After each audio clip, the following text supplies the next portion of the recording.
అందరికీ నమస్తే అండి. అరుణేశ్వర్ యూట్యూబ్ ఛానల్ స్వాగతం. నేను మీ కె సురప్రసాద్ను. ఈరోజు మీకు వీడియోలో కైలాస మానస సరోవర యాత్ర భక్తులకు ఉత్తరప్రదేశ్ సీఎం యోగి ఆదిత్యనాథ్ గారు మానస సరోవర యాత్ర భక్తులకు గుడ్ న్యూస్ అనేది చెప్పారు. రాష్ట్ర ప్రభుత్వం తరఫున ₹1,00,000 ఆర్థిక సహాయం చేస్తున్నట్లు ప్రకటించారు. యాత్రకు వెళ్లే తొలి బ్యాచ్ భక్తులకు శుభారంభం పేరుతో కిట్లు అందజేస్తున్నామని ఆయన చెప్పారు. మహాదేవుడి ఆశీర్వాదాలతో భక్తులందరూ క్షేమంగా వెళ్లి రావాలని యోగి ఆదిత్యనాథ్ గారు ఆకాంక్షించారు. మన ప్రజలు కూడా, ఎందుకంటే అందరూ అక్కడికి చేరుకోలేం కదండి.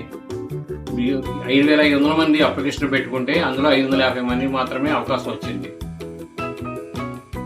వారు కైలాస మానస సరోవర యాత్రకు వెళుతున్నారు. ఈ వీడియో మీకు పూర్తిగా చూసి ధన్యవాదాలు. మేము మరిన్ని వీడియోలు చేయడం కోసం లైక్ చేయండి, షేర్ చేయండి, తప్పకుండా సబ్స్క్రైబ్ చేసుకోండి. మీరంతా థ్యాంక్ యూ.